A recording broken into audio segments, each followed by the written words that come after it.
And here is the next deal. Single family house, detached, single family, 4-bedroom, 2.5 bath. BPO value came in at $215 as of 12/21/13. Mortgage is $268. Well, there's a problem.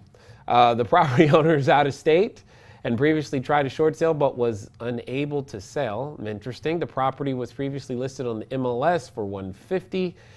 The pictures from the expired MLS listing. House is in great shape with extremely dated kitchen. I like the word extremely. Realtor contract has expired. Okay, this is good. Fix and flip. Okay, sure, if that's what you want to do. I'm assuming the best way to help the borrower get rid of the property is to help him through the short sale process, which will allow me to buy at a discount. Can you go over the role of the investor in a short sale as a strategy to make an offer with the banks? Got it. Excellent. First and foremost, I don't think a short sale is what you should do. I'm just going to say that, okay? Because if this property has a value at $215 as of 12/21/13, depending on its location, I don't know like the marketplace. If this is in a West Coast market where the appreciation, for example, some markets when you track their appreciation over time, so this being time, when you track their appreciation over time, sometimes some markets go like this, and some go like this, and some go like this. I don't know what type of marketplace this particular property is in. However, here's some of the things that I'm looking at when I look at this particular property. I'm looking at the fact that it's obviously it's negative equity, but that's just one of 4 places where you have the opportunity to earn profit. There are 4 profit centers, and for those of you that have been a part of our private capital mastermind group, you know exactly where I'm going right now. We're talking about the profit analysis quadrant. There are 4 profit centers inside of every transaction. So you've got your appreciation, depreciation, your amortization, and your cash flow.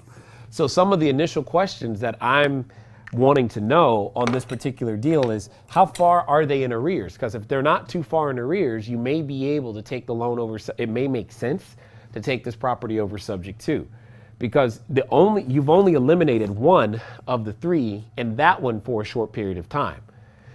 I don't know how long this loan has been in place. Say if this loan has been in place for 10 years, it could be worth keeping this loan, especially if it's at the right interest rate. Again, I don't know, but the point is, this is where additional questions come into play.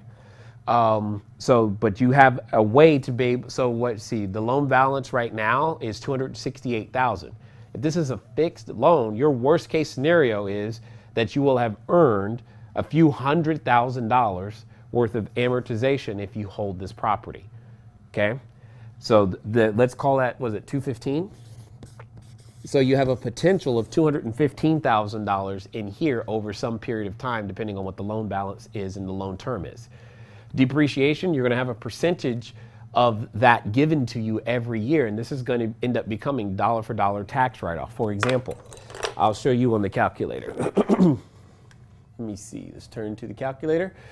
So with the depreciation number, I'm going to use the entire $215,000 number. So that $215,000 number is going to get split into, a portion of it's going to get split into the property, and a portion is going to be split into the land. So to be very, very simple, I'm just going to use an 80-20 split. And it's only the portion that's split into the property that you get to depreciate. This is a single family house.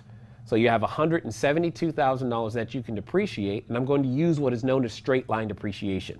Now all I'm going to do is divide that by 27.5. That's around $6,254.55. That's the number that we want to track and write down. So it's $6,254.55 on an annual basis. What we're going to do is we're going to take that number and multiply by our tax bracket. So in this case, let's assume a 25% federal and a 5% state. It may be higher, may be lower, but you're going to see my point here in a second. And I'm going to multiply that by 30%. and it could come out to an $1,800 a year credit, $1,876 it looks like, and 36 cents. The whole point being is that you've got some money here and you've got money here that you can be making and earning by just taking control over this property as opposed to just fixing it, because it may be more advantageous to do so. We haven't even talked about the cash flow because I don't know what the mortgage payment is, how far they're behind, but even if this is zero and break even, you still have two parts here. So in theory, it is possible to have a break even property that has negative appreciation, or sorry, negative equity, and still be able to earn some money. And that's kind of what I want to draw your attention to before we go, hey, let's just fix it and sell it and be done with it. That may not be the best avenue here. However, you asked about the short sale process. First of all, what I want you to understand with the short sale is that the short sale is actually a long purchase, okay? It's a long purchase. That simply means it doesn't happen quickly, okay? However, once it does happen, you can do many things with it. You may be able to get it to go down to whatever current market value is, but it doesn't sound like current market value is too depressed, so it may not be worth the additional time. Again, I don't know condition. So those are the things that that's what you're gonna hammer on. You're gonna get the property under contract directly with the owner, then present that offer to the bank, and then negotiate directly with the bank in order to make that possible, dare I say, probable for you to do so. Now, if you've never negotiated directly with the bank, I'm going to suggest strongly that you don't go out first time and do that. You get some education, or you get a partner who has negotiated directly with the bank. I'm going to see and again, for those of you that have listened to the podcast at all, we have there is a company that does short sales, and I'm trying to see if I can pull up their website real fast.